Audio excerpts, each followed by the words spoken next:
And again with the Farm2Table Direct Show, and we are here on set here at the Ozarks Homesteading Expo 2024, and I am sitting here, man, with some super great guests. I've got Dewayne Hall with Red Feather Farms, and I've got Miss Pat Cotten from the Bending Tree Ranch, and we're here to talk about, well, of all things, goats. Now, y'all just seen us a little while ago. We had some goat milk ice cream. So goats are the theme of the day today, and we're going to talk a little bit about it. By the way, really good stuff if you get a chance to try it.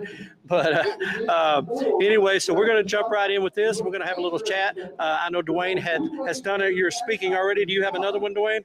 Not today. Tomorrow, Pat and I are doing a question and answer at 10 o'clock. Okay, so yeah, tomorrow, 10 o'clock, they'll be doing a Q&A session. So if you're coming out tomorrow, you definitely want to catch that. A lot of knowledge, a lot of chance to ask questions direct from the experts. But anyway, glad you could join us. And Pat, why don't you tell us just a little bit about yourself and your ranch and everything? Okay, I'm Pat Cotten from Bending Tree Ranch. We've been in goats since 1997. Right. Started when we moved to Texas. Oh, from Texas. Okay. Mm-hmm. And we lived down there for 3 years. We are from Arkansas. Right. And we went down there, and my son was showing livestock, and one of the few terminal animals at that time was the market wether. Okay. So that got us into goats, and we just grew from there and been raising them ever since. We moved back to Arkansas in 2000, and going strong. Just going strong 24 years after that. Yes. So that's awesome. So now the Damascus, I know it's in Arkansas, but where in Arkansas, what's the geography? We're in north central Arkansas. Okay. Conway probably is the biggest town closest to us. It runs along Interstate 40. Right. So if you've ever driven through Arkansas on 40, you know where Conway is, just like 33 miles west of Little Rock. Right. So okay, easy to find. Okay, so you'd be in between like Conway and Harrison, kind of. Yes. Yeah. Okay. I'm a little familiar. So you're on the southern end of the Ozarks. They're kind of almost out of. I'm at the very base. We Right. call it. We say we're at the foothills of the Ozarks. There you go. Now, if I understand right, you raise Tex Master? Yes. Okay. And Tennessee meat goats. In Tennessee. Mm-hmm. Okay. Now, Dewayne was bragging on you a while ago, and he said you are the top breeder in the world. He didn't say America. He said the world. So. well, I'm not the developer. Right. That would be Suzanne Gasparotto at Onion Creek Ranch. Right. She developed the breed, both the Tennessee meat goat as well as the Tex Master breed. Suzanne and I have been friends since the late 1990s. I have raised Tennessee meat goats since 99 and Tex Masters since 2001. Wow. So that's quite a bit of time, quite a bit of experience in learning that goat and what it can and can't do. So definitely, I think that definitely qualify you as an expert. Definitely top of the, to still be raising them after 20 something years. Yes. That's pretty good staying power right there. I don't know people that can do things for 20 something years anymore. Yeah. But now, Dewayne, you've picked up the Tex Master, right? Yes. Now, I know you've told us before, but how big is your herd that you have there at home? I'm only running about 80 head. About 80, right? Yeah. Now, Mine's small compared to Pat's. Well, listen. Now I'm gonna. Now, Dewayne, I know you've kind of talked about your heritage, and we're kind of getting. You was explaining to me about Bending Tree a while ago, and kind of that neat little story. Pat's Ranch is Bending Tree Ranch. Right. And it's pretty cool that it has a lot of native roots to it, because the bending tree come from Native Americans would place a tree or a log over a sapling, right, and it would cause it to grow curved, and then it would turn back up, and those would point toward food sources or mainly springs. Right. And Pat's got one of those on her place that actually points toward water source. Well, that is awesome. And that's where the name Bending Trees. I showed you a picture of that exact tree that she's got right there. So that's pretty cool. She's got a lot of native plants on her place. We go walking. I take little Esme, her granddaughter, and we go looking for medicinal plants, things like that. Right. Well, I tell you, that's a neat heritage and a neat being able to tie together with that. I mean, it's sometimes we wonder how some place gets its name or something, and then there's usually a good good story behind it, and that's the case there. Now y'all have been up here all day today, and you're gonna be here tomorrow. And I seen you had a workshop kind of area set up over in your booth area. Have you been doing some teaching, some workshop stuff, or? I'm gonna trade it over to Pat. But what we did at 2:00 today was we did demos, and that was Pat talking and giving her knowledge of all these years about goats, of how to tube a goat, how to give injections, how to check pizzles, all that stuff. So I'll let her tell a bit more about what she covered over in that. Well, you pretty much just covered it. I've been involved with Onion Creek Ranch, which I said, the developer. Right. And we do a goat camp every year in October. And so I teach all the hands-on activities to the students, and we learn how to, like Dewayne said, how to tube a goat, how to give injections properly, the values of the cuts of meat, why we do things the way we do, how to hoof trim, toothing a goat, how to check dental pads, how to pull fecals. It's just a whole list of things that people need to learn. Right. I mean, you can read about goats and stuff, but you need to learn how to do it hands-on, and we actually do all that stuff hands-on training. You know, I think I find that that's one of the values, even whether it's in an expo where there's the demos going, or like you said, having camps and having that hands-on approach, because I can learn all kinds of things, but there's nothing like a human instructor. You know, and when you can get your hands dirty and get in there and do it yourself with somebody helping, it makes a world of difference. Because I'm a typical starter-up guy. I've got a great idea in my head, but I really honestly have no practical idea of how I'm going to make this happen. It just looks like a really good idea. Yeah, I know I like goats, so I know I want goats. But my wife back here behind me, she disagrees. She's not a goat person, but she likes the product, but she don't want the goat. Anyway, so...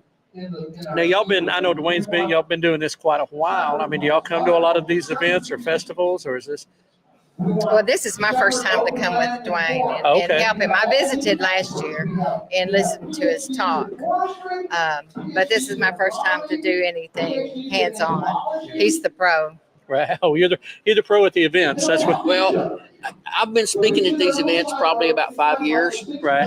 You know, and I'll speak at different homesteading events and stuff across the nation. Right. September and October is really busy. Yes, I've noticed. You know, I've got some, you know, where even into October, I'm coming back up to Pat's, spending 5-6 days helping her work, and then we're going to Goat Festival. Right. It'll be my first time to get to go to Goat Festival. And then we have another event, and I have another speaking event there closer to Tulsa at the end of October. Oh, okay. So everybody's asking me, what are you going to do in November? I said, leave me alone. Well, that's it. You got to catch your breath, get a little bit of a rest there. Yeah, it's this time of year, I didn't realize it was this busy this time of year, but it is. I guess the temperatures typically are dropping, and so people are ready to go do this sort of thing. Well, I mean, I don't know. I know Dewayne, of course, involved quite a bit with the homesteading, and I don't know if that's something you really kind of classify yourself as, or you just. Well, I'd like to be, but I'm not. I don't have enough skills. Oh. So I can garden a little bit, and I can do animals. Okay. But as far as the sourdough cooking and all those things we want to try, but we really don't. Right. Right. I'm not there yet. Right. Now listen, folks, and I'm going to tell you, now Dewayne also is a I don't even know what the word is. He's not a Pinterest herbalist, I know that, but he's we've had that conversation. But he sent me some of his we talked about it on our live, so you can go back and watch that, but he sent me my wife and I, some of his fire cider and hot and nasty. Now I haven't gotten bad enough yet that I need the hot and nasty. She said, "Don't do it." Be really sick. Be really sick. I gotta tell you this. I sent Pat a small tincture bottle, like I sent you. Right. But I got to keep her stocked up, so I sent her a big one, and I just wrote on it hot and nasty. I didn't put anything. That was to fill up the other one with, right? Right. Well, she took like a huge tablespoon of it. Oh, goodness. And she said, that's enough for a month. Here's what ailed you? Or did it make you more sick? Oh, Lord, I wrote him. I said, dear Lord, what was in that? I mean, my gosh, it's killed every germ that I'll have for 6 months out. That stuff was nasty. It was hot. Well, it's appropriately named. Well, I know the fire cider, we've used it. She's taken it a few times. She was already in the cold pretty good, when we got it. But she told me, she said, well, I do feel better. So yeah. There you go. And it's sitting on the cupboard there in the dining room right now. So if we need it, we got it as we're heading in, through this cold season. But I told her, I said, we'll take that. We'll save that hot nasty for a real bad, which I only get sick about once a year. And when it is, it's bad. So that may be when I go to that. The hot nasty's kind of like Brill cream. A little dab will do you. Right, there you go. That is great. That is great. Well, Dewayne, I know, like I said, I know you're involved, like I said, with speaking and being at these events and stuff. Have you seen how big of a growth have you seen in because I know you've been here at this one pretty much from the beginning, and how much of a growth have you seen in this type of events? Well, I came to Cheryl's first event in Neosho, Missouri. Right. I didn't speak at that event, right. But that's where I met Cheryl, and it has unbelievably exponential growth. Right. But we're seeing that same growth all across the nation. People are understanding that they need to be more involved in their food supply. Right. They need to be more involved in their health. And that is taken off. So what it is we have lived this way. A lot of folks did not grow up on a farm. Right. They didn't grow up on these things. So they're searching for this knowledge. Right. And that's why events like Cheryl puts on, the Homestead Rendezvous that's coming up. Right. Ones that I've done here in the past this year. That's why they are met with such great appreciation, is because they are quenching a thirst that people have for this knowledge to better themselves. And I agree. I think I've seen that. I mean, you mentioned Oklahoma Homestead Rendezvous coming up at the end of September. And, we, of course, working at it, we were like, that the concern of a first year event, how's it going to do? But the response we've been getting from people really has been overwhelming. And so I really think it's going to be bigger than we even anticipate. But, we come here to this and already knowing it was an established event and being told how big it is, but there's nothing like being here to really appreciate it. Yeah, you have to experience it. Right. And folks, I don't know if you can hear a little bit of the side noise in the background. That's Joel Salatin. He's given his presentation on orthodoxy and heresy, which he talked to us a little bit about earlier. So if you're hearing that, that's what that is. But that's just one of many presentations going on in here. I know Dewayne did one earlier. We got a live of that, a little clip, because we don't give too much away so that you have to be here to kind of get it. But so we wanted to talk to you and take a minute to sit down with you in person. I know y'all are doing the Q&A tomorrow. Now that's pretty much just I'm assuming you're sticking to goats, but yes, we're going to pretty stick to goats. Just saying, because Q&A could get a little risky. Yeah, if we don't give a topic. So it'll be goats. So if you're going to be here tomorrow, that's a chance to sit on that. I had asked Joel this question earlier, and that was what he thought the future of this movement looked like from his perspective. And I don't know if you've had time to really kind of think about that, Dewayne, or what you think the future of this homestead movement looks like. Well, I'm seeing people at events. Right. But I'm seeing people doing this. Right. I had a couple come up today that live up around Tulsa. Right. Okay, that they'd been to the Okie event. Okay. I went to their place. I did a consultation. And they are following through on those things.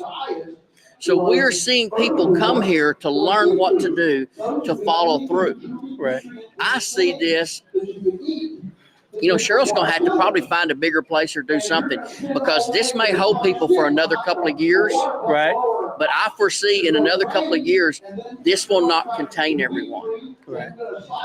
Because this movement is being so strong, and it's giving people self-worth and self-respect back. Right. And so that thirst is growing in them even more and more. Right. Well, that's good. And and that's a good thing. We talk about it all the time, and we've talked with you about it, that we see this as the solution to bring back the foundation of this country. Yes. And I'd even say the world. I mean, it's spread. I mean, because we catch stuff, on our feeds and stuff from all around the world, that this is becoming a a movement, but I think particularly here in America where people have kind of been asleep maybe for a little while, but they're waking up now to seeing what's going on. And 2020 certainly was the spark that kind of launched that. But I think you're right. I think we're going to see a continued search for that. And I mean, it's evidenced by the slew of vendors around here that are all connected to this. But so what's you're dealing with goats, and that's what we'll talk about. We'll leave the herbal remedies for another day. No, it's fun to talk about because, like I said, when you get it and you have it, it's like, whoa, it's there. Yeah. But somebody's wanting to get started in goats. What's some advice either one of y'all would give to them as a beginning goat person? I'm gonna pass that over to my mentor. Well, you need to find somebody that will help you. Right. That would be your mentor. Okay. Because there's so much information out there. There's so much wrong information out there. Right. Especially when you go to places like Facebook and such. So find someone that's been doing it long term. Find somebody that's willing to work with you. I tell people all the time, you don't have to buy from me, but I'll answer any question. You're more than welcome to come visit. It's not about selling goats with me. It's about keeping them alive. And doing the best for the animal. Right. That's my concern. But, you've got so many things you've got to think about. You've got, your fencing concerns. You've got how rural are you? Are you very urban, because your neighbor's dogs are going to come over and kill your goats. Right. It's not coyotes and things such as that. Or you have close by neighbors, they're going to trim their hedges and throw them over the fence. Right. Because the goats are so cute. You just need to educate yourself. There are, like I said, I do goat camp. I'm involved in that. Right. And that is, it's strictly towards commercial breeder. It's not about show stock. It's about people wanting to raise meat goats. Right. Whether you want to raise them for your own personal self or to sell to market. Right. We don't teach how to sell meat cuts or anything like that.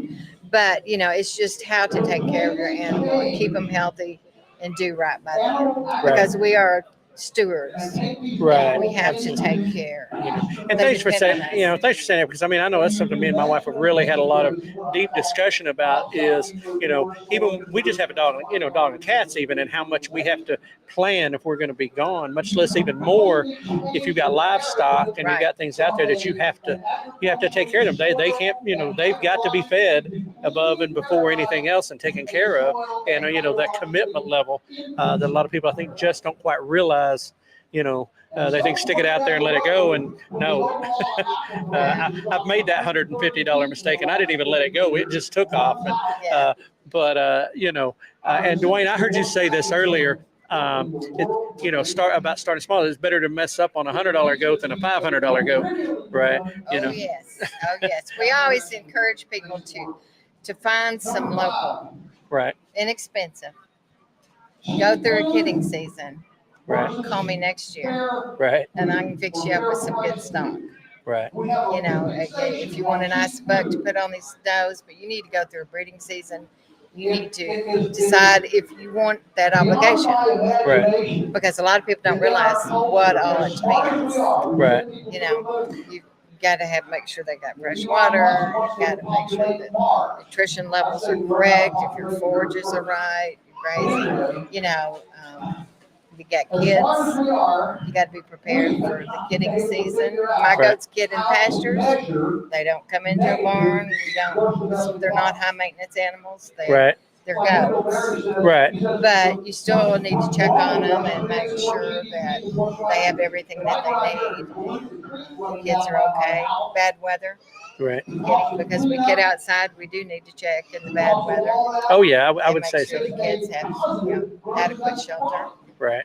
And so it is a major obligation, but it can be easy. You don't have to make it hard. Right.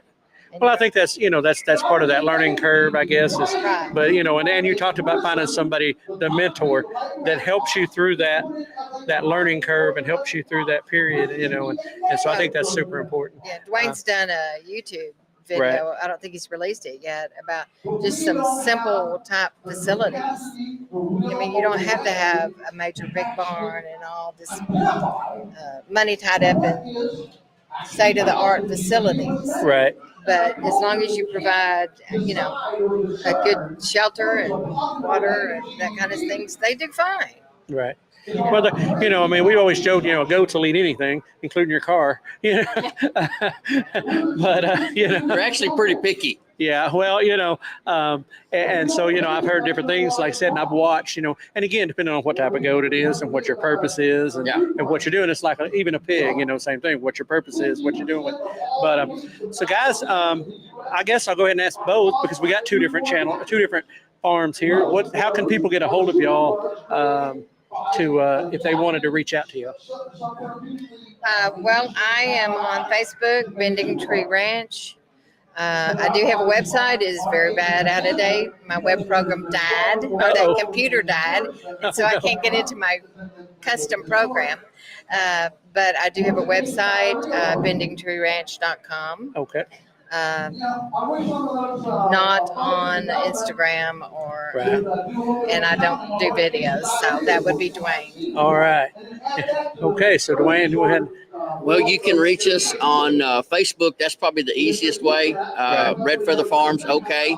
Right. Okay. I am on Instagram. I look at Facebook more than Instagram. We're on YouTube now. Right. So you can get a hold of us that way. Okay. Or, stop by one of these homestead expos that we're doing. Come by and visit with us and talk to us. Absolutely. Okay. I will tell you, I seen said the crowd was quite big over there, but I'm going to repeat that. That was Bending Tree Ranch on Facebook.